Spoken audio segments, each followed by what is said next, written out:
যুবক সাহাবী আব্দুল্লাহ ইবনে হুযাফা চার থেকে তিনি দাঁড়িয়ে গেলেন। এক বর্ণনা এসেছে, সে বলছে, ইয়া কালবার রুম, হে রুমের কুত্তা, হে রুমের কুকুর, শোন, মুসলমানদের ঈমান কেনা বেচা যায় না। মুসলমানদের ঈমান কোনো পণ্য নয়। মুসলমানদের ঈমান পৃথিবীর কেউ কিনতে পারে না। মুসলমানদের ঈমান একমাত্র আল্লাহ পাক ক্রয় করতে পারেন। বলেন সুবহানাল্লাহ। মুসলমানদের ঈমান কেনা যায় না। মুসলমানরা নিজেদের ঈমান কখনোই বিক্রি করে না। তুমি শুধু তোমার রাজত্ব নয়, তোমার মেয়ে নয়, গোটা রুম নয়, আরব সহ অনারব সহ গোটা পৃথিবীর রাজত্ব যদি আমার নামে লিখে দাও, আমি এক মুহূর্তের জন্য আমি আমার ঈমান ছাড়ব না। বলেন সুবহানাল্লাহ। আজকে সামান্য ক্ষমতার জন্য, সামান্য টাকা পয়সার জন্য, বিভিন্ন মানুষের বিভিন্ন পদচুম্বন পাওয়ার জন্য, দলীয় পদ পাওয়ার জন্য কত মানুষ ঈমান হারা হয়ে গেছে, আর কোনো হিসাব কিতাব নাই। কথা কোন ঠিক না বেটি? অথচ মুসলমানদের কাছে ঈমান ছিল সবচেয়ে দামি। এবার আব্দুল্লাহ ইবনে হুযাফার হুঙ্কার শুনে রোমের রাজা অত্যন্ত রাগান্বিত হলো। রাগান্বিত হয়ে অন্দরমহলে চলে গেল আর বলল, ওর শরীরের মধ্যে শক্তি বেশি, শক্তি কমাইতে হবে, জেলখানায় আবদ্ধ করে দাও, খানা পানি বন্ধ করে দাও। তবে দেখে রাখবে, ও যেন না খাইতে না খাইতে, পানি পান না করতে না করতে সে যেন মারা না যায়। ডাক্তারকে বলেছে প্রতিদিন তুমি তার পালস চেক করবা, সে যেন মারা না যায়। একদিন যায়, 2 দিন যায়, 3 দিন যায়, 1 সপ্তাহ চলে গেছে, খাবার নাই, পানি নাই। আব্দুল্লাহ ইবনে হুযাফা রাদিয়াল্লাহু তাআলা আনহু উপর হয়ে তার জিহ্বাটাকে মাটির মধ্যে দিয়ে রেখেছেন। মাটির মধ্যে তিনি জিহ্বা দিয়ে চাটতেছেন তার তৃষ্ণা মেটানোর জন্য। এমত অবস্থায় বাদশার কাছে খবর গেল। ডাক্তার গিয়ে বলল, বাদশা, আব্দুল্লাহ ইবনে হুযাফার অবস্থা তো ভালো না, যে কোনো সময় মারা যেতে পারে। কয় শারীরিক শক্তি তো কমে গেছে, এখন ইমানি শক্তি দুর্বল করতে হবে, আধ্যাত্মিক শক্তি দুর্বল করতে হবে। আর আধ্যাত্মিক শক্তি দুর্বল হবে, তার দেহের ভিতরে যখন হারাম প্রবেশ করবে, তখন মুসলমানদের ইমানি শক্তি দুর্বল হয়ে যায়। বলেন নাউজুবিল্লাহ। আব্দুল্লাহ ইবনে হুযাফার কাছে খাবার নিয়ে যাও। কই কি খাবার নিয়ে যাব? কই শুকরের গোশত রান্না করো আর মদ মিশ্রিত পানি তার কাছে নিয়ে যাও। আব্দুল্লাহ ইবনে হুযাফার কাছে 1 সপ্তাহ পরে যখন খাবার নিয়ে যাওয়া হলো, আব্দুল্লাহ ইবনে হুযাফাকে বসানো হলো। তিনি দেয়ালের মধ্যে হেলান দিয়ে বসলেন। খাবার সামনে পেশ করা হলো। খাবার সামনে যখন পেশ করা হলো, তিনি হাত দিবেন, এমত অবস্থায় ডাক্তার বলছে, ও আব্দুল্লাহ ইবনে হুযাফা, যে খাবারের দিকে তুমি হাত দিচ্ছ, এটা কি খাবার তুমি জানো নাকি? বলছে, না, আমি তো জানি না। কয়টা হচ্ছে শুকরের গোশত, আর তোমার সামনে যে পানি দেখতেছো, এটা হচ্ছে মদ মিশ্রিত পানি। বলেন নাউজুবিল্লাহ। আব্দুল্লাহ ইবনে হুযাফা রাদিয়াল্লাহু তাআলা আনহু প্রচন্ড ক্ষুধা, প্রচন্ড তৃষ্ণার সাথে সাথে হাত গুটিয়ে নিলেন। তিনি বললেন, ইসলামে জীবন বাঁচানোর জন্য হারাম জিনিস খাওয়া এবং হারাম জিনিস পান করা, সামান্য জিনিস পান করা জায়েজ আছে, কিন্তু এখন আমি এই তোমার খাবারও খাবো না, পানিও পান করব না। কয়, কেন না? এখন যদি জীবন বাঁচানোর জন্য আমি এই শুকরের গোশত আর মদ মিশ্রিত পানি পান করি, কিছুক্ষণ পরেই তোমরা বলবা আব্দুল্লাহ ইবনে হুযাফা নিজের জীবনের জন্য ইসলামকে বিক্রি করে দিয়েছে। বলেন নাউজুবিল্লাহ। ইসলামকে নিয়ে তোমরা কটূক্তি করবা, হাসাহাসি করবা। এবার বাদশার কাছে খবর গেল। বাদশা বলল, তাকে যেভাবে হোক গুনাহের কাজ করাইতে হবে। সুতরাং আব্দুল্লাহ ইবনে হুযাফাকে হালাল খাদ্য দেওয়া হলো, হালাল পানি দেওয়া হলো। হালাল খাদ্য আর হালাল পানি দেওয়ার পরে তিনি আবার আগের মতো শক্তি ফিরে পেলেন। তাকে একটি সুন্দর কক্ষে তাকে বসানো হলো। সুন্দর একটি কক্ষে তাকে শোয়ার ব্যবস্থা করে দেওয়া হলো, বসবাসের ব্যবস্থা করে দেওয়া হলো।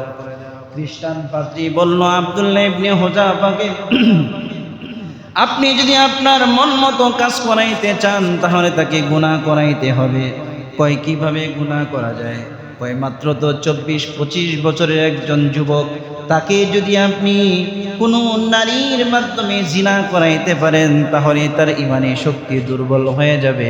সুতরাং বাদশাহ গোটা দেশের মধ্যে অত্যন্ত যাচাই বাছাই করে একজন সুন্দরী বিচক্ষণ ললনা, যে চোখের আড়াল দিয়ে চোখ দিয়ে মানুষকে পাগল করে, নিজের শরীর দর্শন করে মানুষকে পাগল করে, এমন একজন বিচক্ষণ নারীকে আব্দুল্লাহ ইবনে হুযাফার রুমের মধ্যে পাঠিয়ে দিল।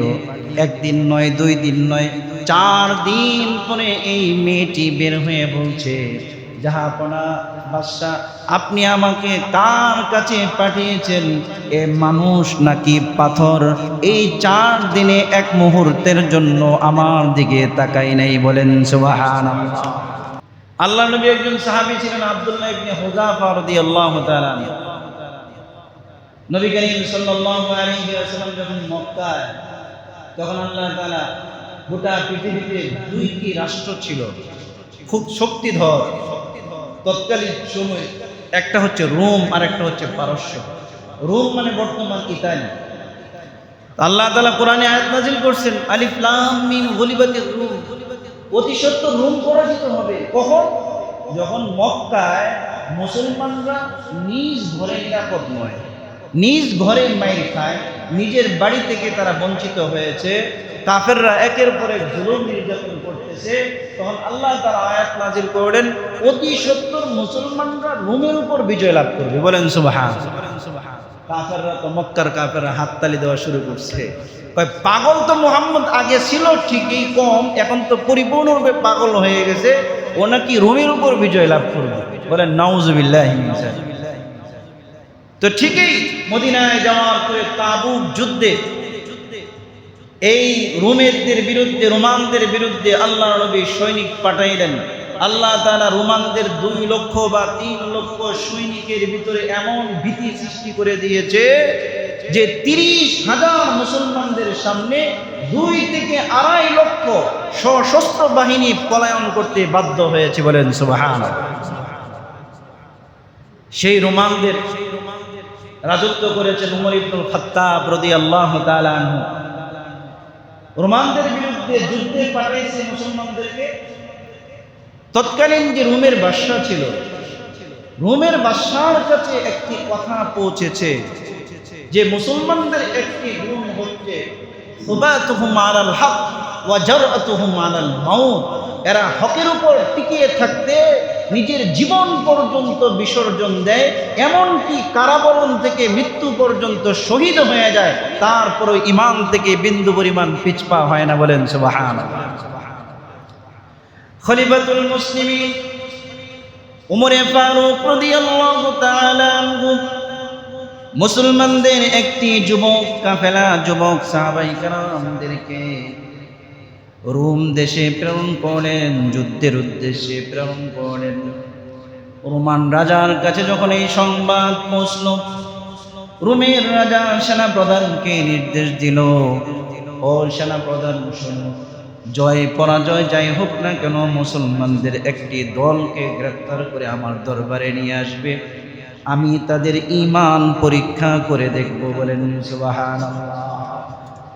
আমার কানে যে খবর পৌঁছেছে, মুসলমানরা একে একে গোটা বিশ্ব জয় করছে ঈমানের বলে, এই ঈমান জিনিসটা কি আমি একটু দেখব।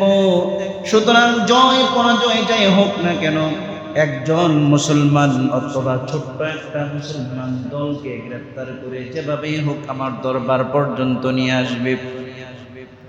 মুসলমানদের যে দলটি 15 থেকে 50 জনের একটি দল ওমর রাদিয়াল্লাহু তাআলা আনহু রোমে প্রেরণ করেছিলেন। ঘটনাক্রমে সেই 15 থেকে 50 জনের দল রোমের সেনাপ্রধানের কাছে তারা গ্রেফতার হয়ে যায়। তাদেরকে রোমের রাজা, তৎকালীন সময়ে সেই রাজার দরবারে নিয়ে যাওয়া হয়। রাজা বলল, রাতের বেলায় তোমরা তাদেরকে জেলখানার মধ্যে রাখো, পরের দিন আমার দরবারে নিয়ে আসো।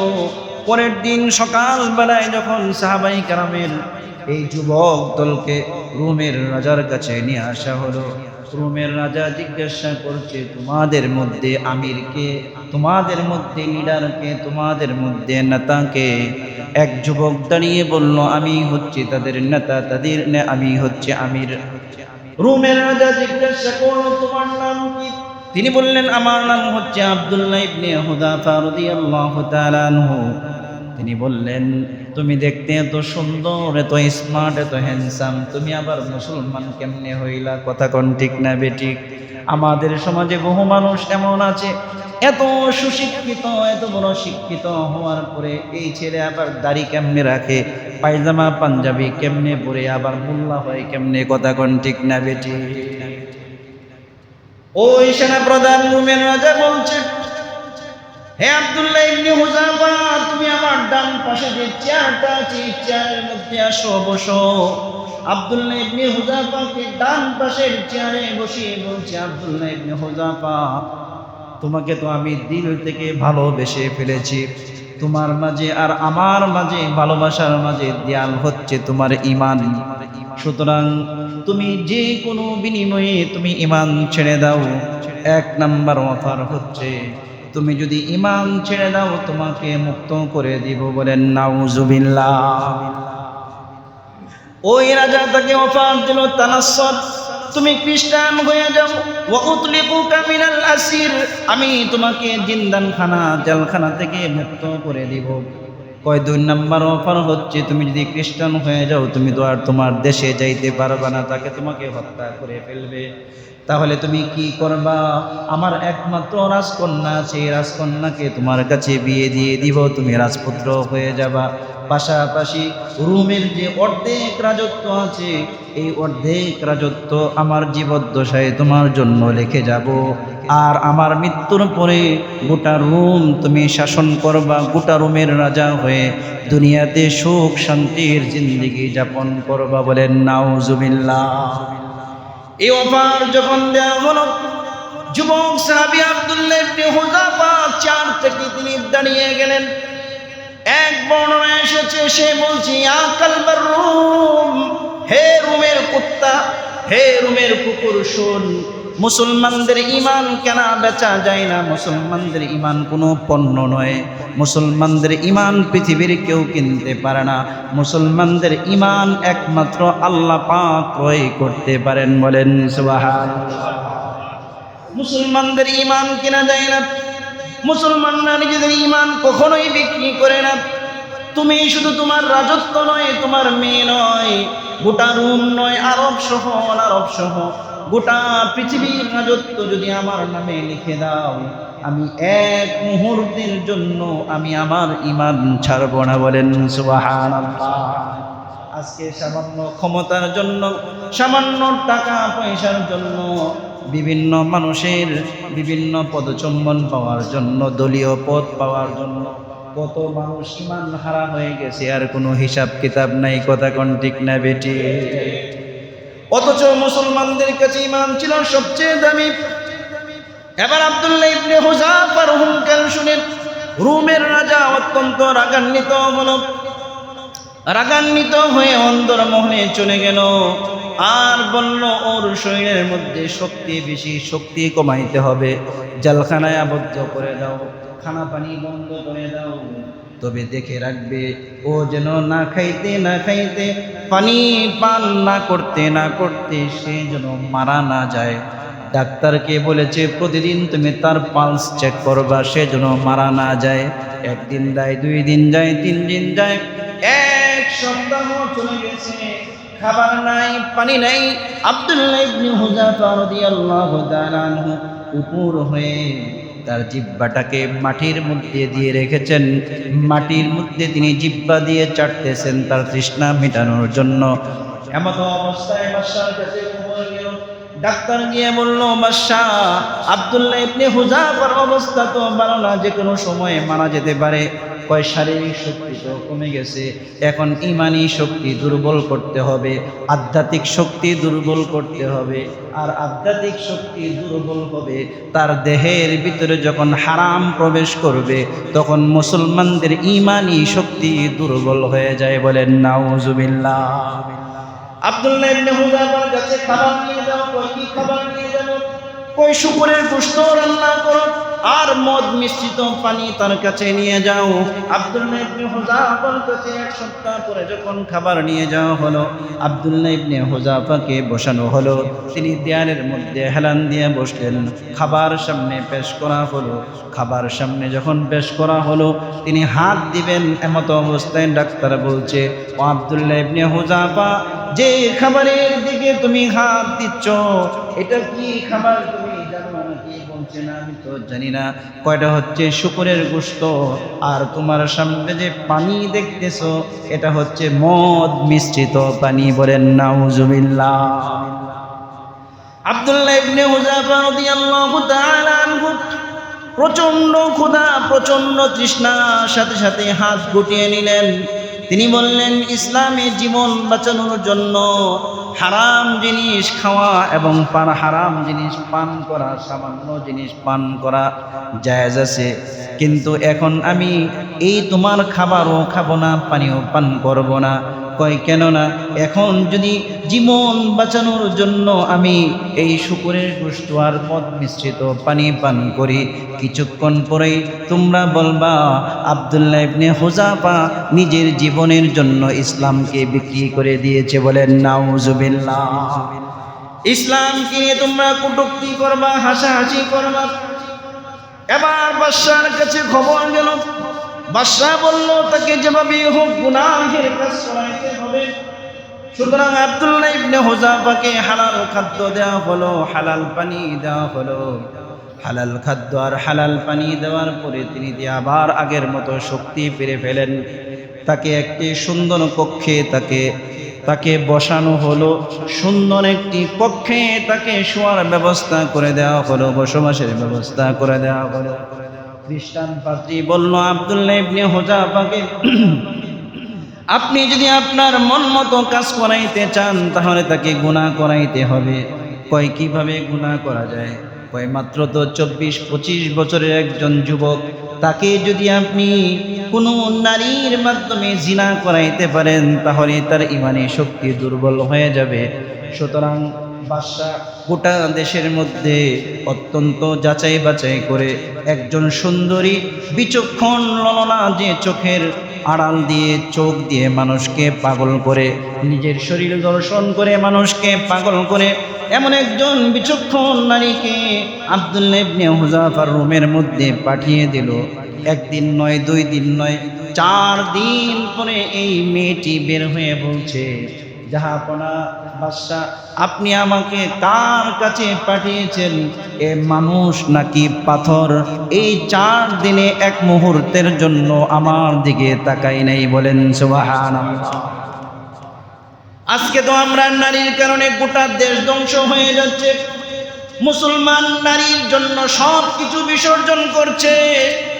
দেশের মধ্যেও বিভিন্ন জায়গায় নারীর খপ্পরে পড়ে বিদেশেও চলে যায় নারীদেরকে বুক করার জন্য। কথা কোন ঠিক না বেঠিক? বিভিন্ন দেশে ট্যুরে যায়। কয় কেন যায় ট্যুরে? ট্যুরে কি দেখোস গিয়া? অর্থাৎ মাগিবাজি ছাড়া আর কোনো কিছুই সেখানে করে না। কথা কোন ঠিক না বেঠিক? এইরকম ভাবে মুসলমানরা নিজেদের অর্থ সম্পদ অবৈধ মেলামেশায়, অবৈধ কাজে তারা ব্যয় করছে। ইহুদি খ্রিস্টানরা বলে মুসলমান যতদিন পর্যন্ত গুনাহ থেকে না বাঁচবে ততদিন পর্যন্ত ওরা ইমানের সেই শক্তি পাবে না, যে শক্তি দিয়ে অর্ধজাহান সাহাবায়ে কেরাম শাসন করেছিল। বলেন সুবহানাল্লাহ। আব্দুল্লাহ ইবনে হুযাফাকে বের করা হলো। বের করার পরে বাদশা বলল, চতুর্দিক থেকে তার প্রতি তীর তাক করো। বর্তমানে যেমন কাউকে যখন ক্রসফায়ার করা হয়, চতুর্দিক থেকে বন্দুক যেমনি ভাবে তাক করা হয় তেমনি ভাবে তাক করা হলো। আব্দুল্লাহ ইবনে হুযাফাকে বলল, আব্দুল্লাহ ইবনে হুযাফা, তুমি খ্রিস্টান হয়ে যাও, তোমার জান ভিক্ষা দিব। সাথে সাথে আব্দুল্লাহ ইবনে হুযাফা বলছে, না না না না, আমি আমার জীবন দিতে পারি কিন্তু আমি আমার ঈমান দিতে পারি না। বলেন সুবহানাল্লাহ। আব্দুল্লাহ ইবনে হুযাফা রাদিয়াল্লাহু তাআলা আনহুকে বলা হলো, তোমাকে সর্বশেষ একটি চান্স দিলাম, তুমি এখনো খ্রিস্টান হওয়ার সুযোগ আছে। বড় একটি কড়াই আনা হলো, ওই কড়াইয়ের মধ্যে তেল ঢালা হলো। তেল ডালার পরে আগুন দেওয়া হলো। তেলটা যখন টকবক টকবক করছে, এমতো অবস্থায় ইসলামের একজন মুসলমান কয়েদিকে আনা হলো। আব্দুল্লাহ ইবনে হুযাফা রাদিয়াল্লাহু তাআলা আনহুর সামনে সেই কয়েদিকে তেলের মধ্যে দিয়ে দেওয়া হলো। সাথে সাথে এই 3.5 হাত বডিটা সাথে সাথেই আগুনের মধ্যে তেলের মধ্যে ভাজা হয়ে জাল ফ্রাইয়ের মতো হয়ে গেছে। বলেন নাউজুবিল্লাহ। 2 নাম্বার কয়েদিকে আনা হলো। আবার বলা হলো, আব্দুল্লাহ তুমি যদি ঈমান না ছাড়ো তোমাকেও এইভাবে নিক্ষেপ করা হবে। দ্বিতীয় জনকেও তেলের মধ্যে নিক্ষেপ করা হলো। তৃতীয় জনকে যখন নিক্ষেপ করবে, তখন বাদশা আব্দুল্লাহ ইবনে হুযাফার চোখের দিকে তাকিয়ে দেখে আব্দুল্লাহ ইবনে হুযাফার চোখ থেকে অনবরত টপ টপ করে পানি পড়ছে। বলেন সুবহানাল্লাহ। আব্দুল্লাহ ইবনে হুযাফাকে ডেকে জিজ্ঞাসা করলো, বাদশা আব্দুল্লাহ ইবনে হুযাফা, তোমাকে তো আমি শুরুতেই বলেছিলাম তোমাকে কিন্তু ভয়ঙ্কর শাস্তি গ্রহণ করতে হবে, ঈমান ছেড়ে দাও।